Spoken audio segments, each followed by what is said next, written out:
Last time on Trails in the Sky, first chapter, we made it into Zeiss. We had a shopping episode, we went and exterminated a monster that almost killed us. And we are now on our way to complete two quests, the Librarian side quest and talking to the mayor of the town who happens to also be the head engineer. Excuse me, saw your request on the bulletin board? Oh my, you're here already. I only just put in the request a little while ago. Well, we had just come in to change assignments, so we were ready for work. Thank you for the follow, Zola. How you doing? Well, shall we get started then? Yes. That's fine. This is about hiring the temp librarian, right? Yes, that's right. It turned out to be much more of an ordeal than expected. What kind of ordeal? I'll explain that in a moment. Beforehand though, I have a matter that I would like you to help settle. Consider it a favor if you will. What kind of matter are you referring to? The archives lend out some books out from various central factory departments. Sometimes I keep them past the due date and don't pay the fees. First, I'd like you to get our books back. What? That's simple. Where do we need to go? Let's see. It should be in the 3rd floor design room and the 4th floor lab and clinic. 3rd floor design room, 4th floor lab and clinic. Got it. Is that everything? Yes. Please come back once you have them. Okay, we will. We'll start immediately.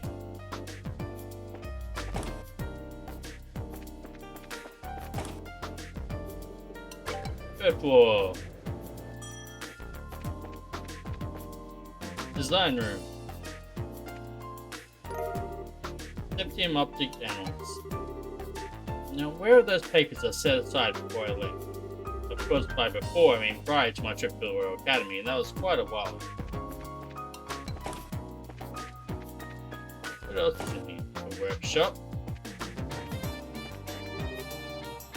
Haven't we... What?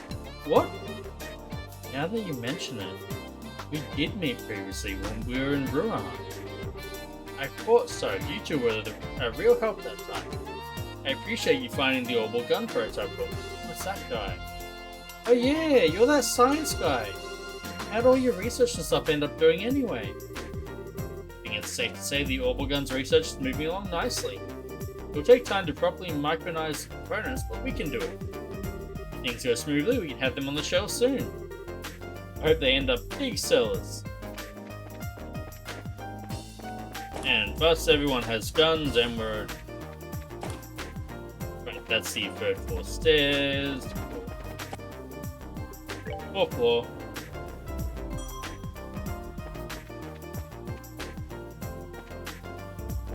Clinic. Is something the matter? This is a factory clinic. We're equipped for dealing with conventional illnesses too, so don't hesitate to come in. You'll see I'm actually here about a... Oh. There it is, down there. City talk for dummies. Okay. That's what you're into. I won't judge. Tomorrow's cooking. Recently, Ray had me try some kind of viral anti-nap food product sample. Looks like a tomato, but it's terribly bitter. Definitely made me forget any thoughts of sleep. But now I can't get the taste out of my mouth. Well, that's like calling mouth shots on your earlobes anti-sleep. This term I was supposed to be studying greenhouses. You know what studying greenhouses mean? Literally, you are watching the grass grow. Boring, and more importantly, unmarketable. So I decided to breed in a new species of tomato. It rescued me, so to speak. So, who would like to sample my tomato? I'll pass. Though I will take your serving tomato, apparently. Just that? Just that. Cool. Back down the 2nd floor. That was quick and easy.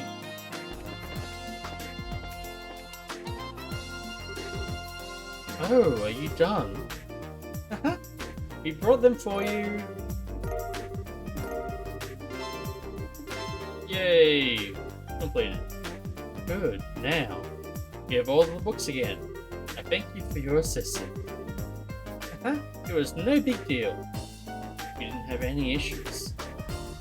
That's good to hear. In that case, perhaps I should go ahead and ask for help with my favorite type of work. Oh, that's right. You mentioned having some significant problem somewhere along the line.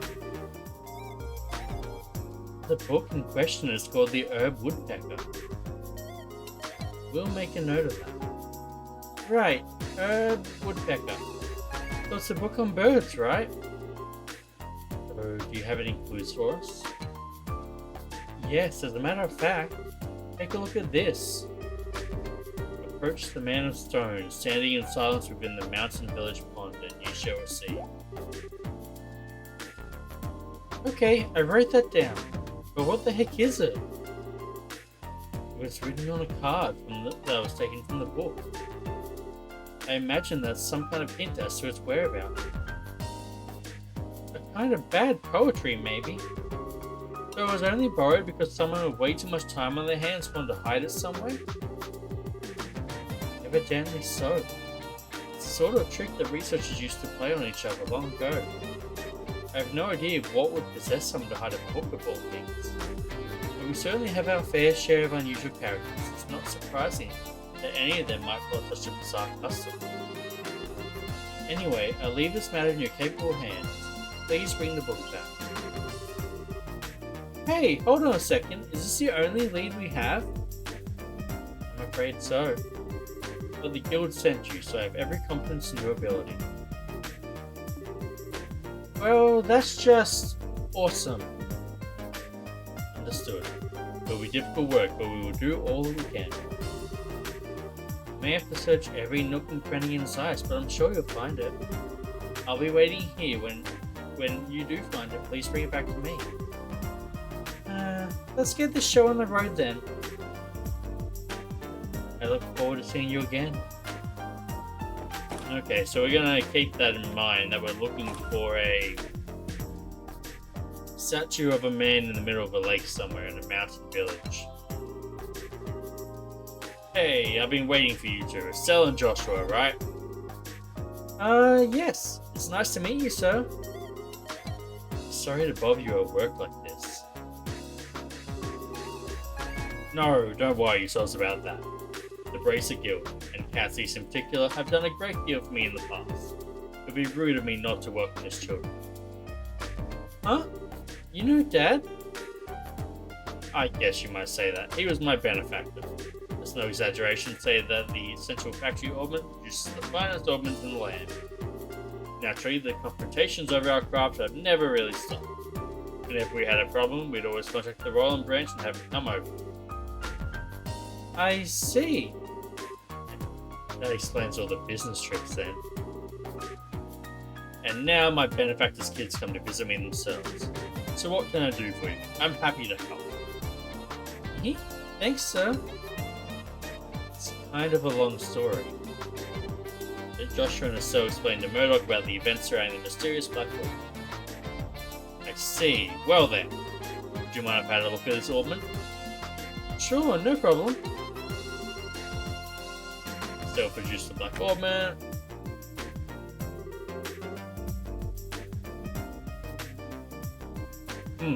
Now, this certainly is an oddity. It's obviously made from modern materials, but the caliber isn't inscribed anywhere. Caliber? You mean the numbers that are carved into the orbment's frame? Exactly. It's almost unheard of for an orbment to be produced without them. That's not just in Liberl either. Most other nations on the continent are the same way. It's been a tradition dating back to when the orbments were first invented 50 years ago. Oh, you don't say. Estelle took out a combat orbment and eyeballed it suspiciously. You're right. There are numbers right there. Crazy. You mean to say you've never noticed in all this time? Oh, you hush. But seriously, is it really that strange for one to have no caliber on it? It's pretty much a part of the production process, and that goes for any orbal factory. It's as if this one were a prototype or something. If so, I'd imagine it wasn't made to entertain at birthday parties, if you take my meaning. So, less with the sweet and awesome, more with the stabby hurdy. Got it! Stabby hurdy. Of course, I can't say for certain without looking inside. What is it? I can't find the maintenance cover. And now that I really look at it, there's no seams to it at all. How the hell was this thing made? I don't see any way to check out the inside of it. Oh man. Would it be possible to cut it open? That might work, yes. But I'd just break something belonging to Cassie's like that. Oh, okay. Maybe we should let that professor handle it. Oh right, the one mentioned in the note. Yeah, he should be able to tell us something. There was a note that was included with the ordnance. So showed Merrick the note that was in the package. Please ask Professor R to do an analysis. You wouldn't happen to know who this Professor R is, would you? Well, let me think. From the letter R and the people that Cassie's knew, it must be Professor Russell. Also, who's Professor Russell? And wait a second, how do you know this guy? I don't, but I know of him. He's known as the person who brought orbal technology to Liberl in the first place. Hey, you know your stuff. As I'm sure you know, orbments were invented by Professor Epstein. And Professor Russell was one of his disciples. 40 years ago, he brought the orbments and his knowledge back, and that's why Liberl is a technologically advanced nation. You might say he was the father of the orbal revolution. Wow, now that is impressive. Man, I had no idea that Dad knew anyone like that. Even so, it worries me a little that you'll be letting the old prof handle this orbal. You have no idea what it is, really. Huh? Well, how to put this? For good or ill, he's a certified genius. When he gets an idea for a new invention in his head, there's just no telling what he'll do.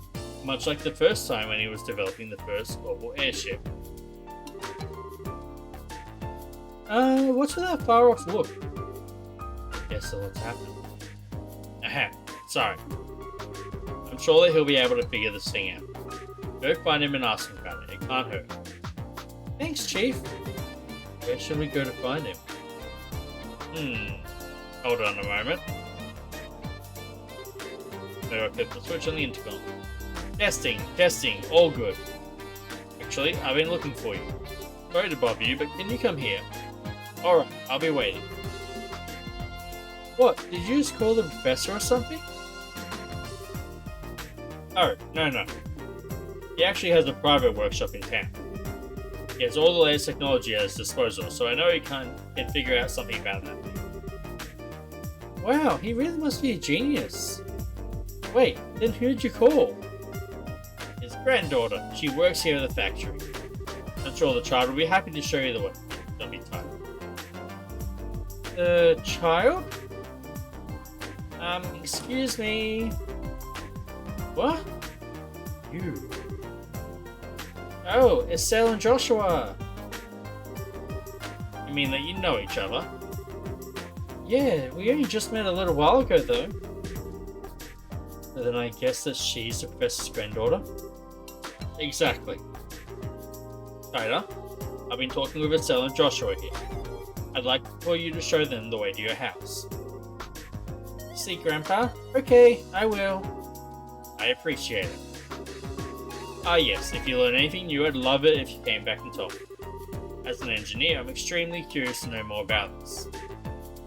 Sure thing. You excuse us then. Hey, I didn't think you'd be coming. And you're even the granddaughter of the famous professor. No wonder you're so comfortable with Boardman. Oh, come on. I'm still just studying under my grandpa. Oh, by the way, you braces have business with my grandpa? Well, sort of. The situation is kind of complicated. We can explain everything once we see your grandpa. Oh, okay. My house is in the southwest corner of town. Get off the escalator and go straight until you reach the south entrance. Then turn to the west and there it is. Got it. Well, let's get moving. Indeed, let's move. Superhuman speed, please. We're going to meet the wizard, the wonderful wizard of... Wait, nope. We're going to meet the professor, the wonderful professor of Zeiss.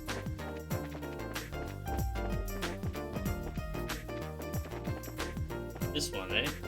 Russell Home and Factory. This is my house. Wow, nice place.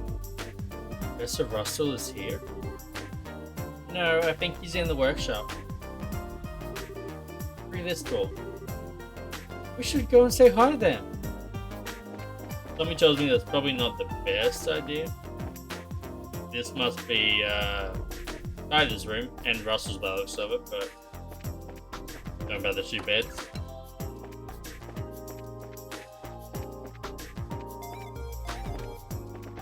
He's upstairs in the workshop? Yes. I'm home, Grandpa. Okay, maybe this way?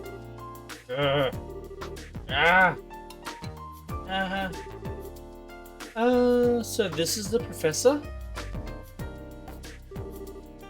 Nice to, meet you.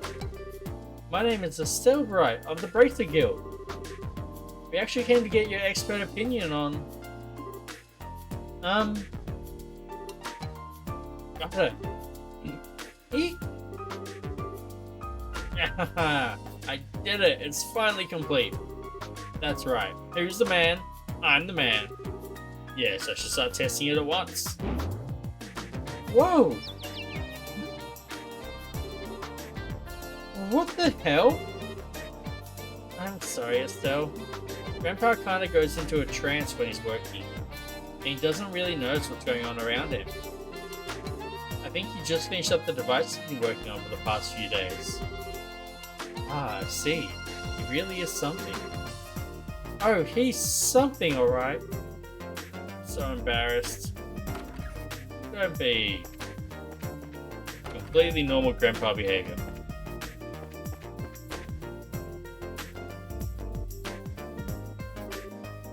Grandpa, there are some people here who need to talk to you. Oh, Taita, you've come at just the right time. I need your help with compiling the data from these tests. But Grandpa, this new invention will actually block a biosensor orbital's detection faculties. It emits a unique orbal force field that reflects the energy that a biosensor sends out when it's scanned. Oh, really? Yes, really. Since when do I overstate my own accomplishments? Now come on, we've got testing to do.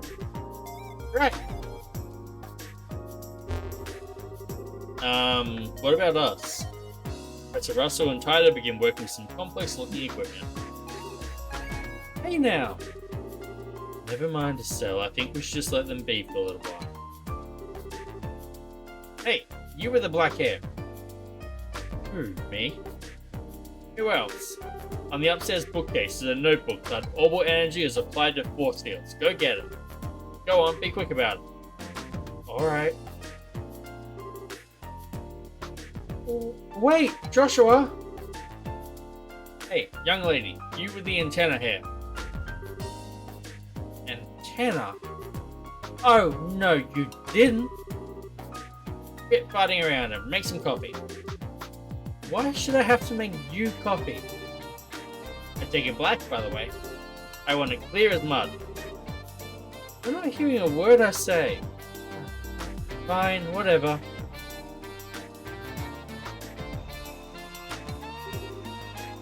Yep, perfect. All set, Grandpa. Just as fast as ever. Oh. Where are Estelle and Joshua? Who? Come to think of it, I do vaguely recall a couple of young folks. Murdoch sent along some fresh faces in, I presume. Grandpa. And so Estelle and Joshua inadvertently wound up as assistants in the experiment. After many small but relatively harmless explosions and some singeing of the eyebrows, the day gave way to evening. Sorry about all that. I just assumed you were both new employees at the central factory. It was only natural that you wound up being drafted as assistants. This is no laughing matter, especially since the only thing you had me helping with was making coffee. Girls can bang metal parts together too, old man. Relax, Estelle, we got some valuable experience out of the deal in the end. How often does one get to participate in startup tests on a brand new type of orbman after all? Well now, you're a bright lad then, aren't you? Want to give up this bracer nonsense and start up in the field of orbal engineering? Grandpa, I'm really sorry, guys. I guess I got caught up in the moment too. You don't need to apologize, sweetie. But I thought the father of the orbal revolution was going to be some really amazing man. Not some old fart with attention deficit issues. Please, you're too kind. Moving on. So I'm being paid a visit by the children at Cassie's. That's quite the surprise. They really do know our dad. Yes, from way back when. I've known him since his army days, some 20 years or so. I've met him too. He had the really nice mustache, right? Well, I don't know if I'd call it nice so much as suspicious looking. But if he's known Dad for that long, it looks like we'll be safe in trusting you-know-what, Professor Russell after all. Yes, I have to agree. What are you talking about? And what was it you wanted my help with? Well... So explained everything. I see. Wow, a pitch black orbment? Yes, most intriguing. And with no inscribed caliber or seams. Look at that frame, too. Professor Russell produced a cutting tool from his belt. Without a word, he pushed the blade's edge against the outer shell of the orb. Wait, what are you doing? It's a special alloy steel cut. Just as I thought. Here, take a look. Okay. Estelle, Joshua, and Tyler peered intently at the black orbment. Huh? There's not even a scratch. The frame is made from some type of metal that I've never before encountered. Opening up for a closer look is going to be quite the task, I think. That's just crazy. If we can't find somewhere to open it, we'll be right back to square one. Well, I can certainly spend some time on trying. But first I think that maybe we should put it under a measurement scan. A what now? The huge piece of equipment you saw when we were working on the experiment. Engage orbital energy activity in real time. You're making my head hurt with your technobabble. Just tell me what using that thing will accomplish. Put it in layman's terms, it will allow us to see just what this orbment does. We won't be able to draw any definitive conclusions just from measuring what kind of orbital activity is occurring, but it's a start. And that should give us a major clue. Indeed. So, without further ado, Grandpa, shouldn't we have lunch first? Sure. Estelle and Joshua, you're both welcome to join us. I can't promise it'll be anything special, but... Sounds great to me. We'll even help with prep. Alright, come on then. I've got a bit to do while lunch is prepared. No, I want to see it too. No fair working when I'm not around. My house, my rules. What is up with these two? Now I see where she gets it.